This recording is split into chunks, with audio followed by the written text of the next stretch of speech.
Comment cet explorateur norvégien a-t-il aidé des centaines de milliers de réfugiés? Fridtjof Nansen a été champion de ski, explorateur dans les régions polaires et prix Nobel de la paix. Tout ça en une seule vie. Ce Scandinave aux allures de viking a aussi joué un rôle diplomatique crucial dans les années 1920 en créant un passeport pour aider les apatrides.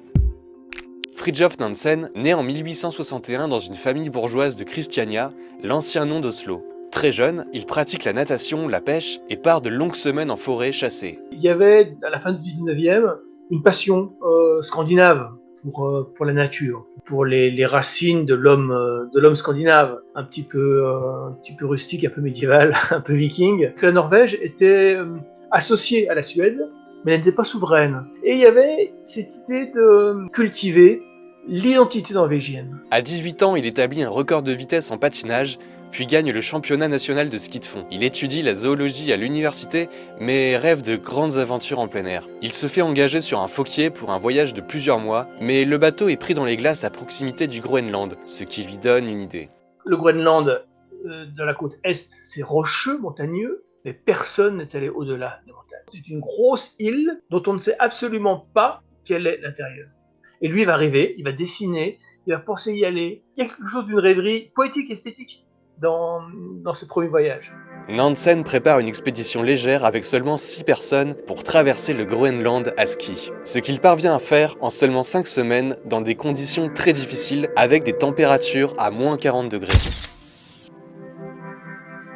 Mais malgré son succès, le Norvégien est un peu mégalomane et il voit plus loin encore, jusqu'au pôle Nord. On découvre des restes de bateaux qui s'étaient échoués en Sibérie de l'Est et on retrouve ces restes de bateaux au Groenland.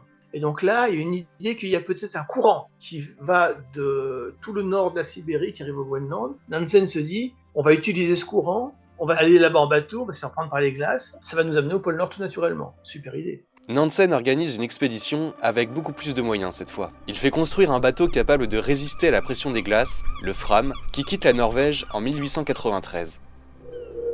Une fois pris dans les glaces, le navire dérive, mais beaucoup moins vite que prévu. Au bout de 2 années à bord avec l'équipage, Nansen quitte le navire et poursuit à ski et avec un traîneau. Il accède au point le plus au nord jamais atteint par l'homme, mais il est contraint de rebrousser chemin avant d'avoir gagné le pôle Nord. Malgré son échec, le Norvégien revient chez lui en héros national. Son récit de voyage est traduit dans toute l'Europe. Il y a des milliers de personnes qui se pressent sur son passage, il est reçu par le roi. C'est très lissé ce qu'il raconte. Quand on consulte un petit peu des extraits de son journal, le journal des autres, etc., c'était beaucoup plus chaotique que ça, beaucoup plus tendu. Mais là, bon, tout va bien, c'est vraiment le super explorateur. En 1906, sa notoriété est telle qu'il est nommé ambassadeur de Norvège à Londres. Si la Norvège reste neutre pendant la Première Guerre mondiale, Nansen joue un rôle décisif dans l'après-guerre au sein de la Société des Nations, l'ancêtre de l'ONU. Grâce à son talent diplomatique et logistique, il permet à des centaines de milliers de prisonniers, surtout russes et allemands, d'être rapatriés chez eux. En 1921,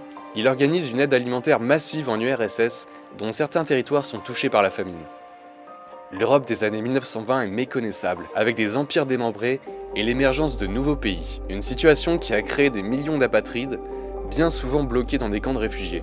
Nansen a une idée. Un passeport émis au nom de la SDN dont pourraient profiter ces apatrides. Près de 450 000 passeports Nansen sont créés dans l'entre-deux-guerres. Parmi les bénéficiaires, Marc Chagall, Robert Capa ou Vladimir Nabokov. La communauté arménienne, la communauté russe, grecque, etc. vont pouvoir se disperser en Europe et en Amérique et vont pouvoir être sauvés.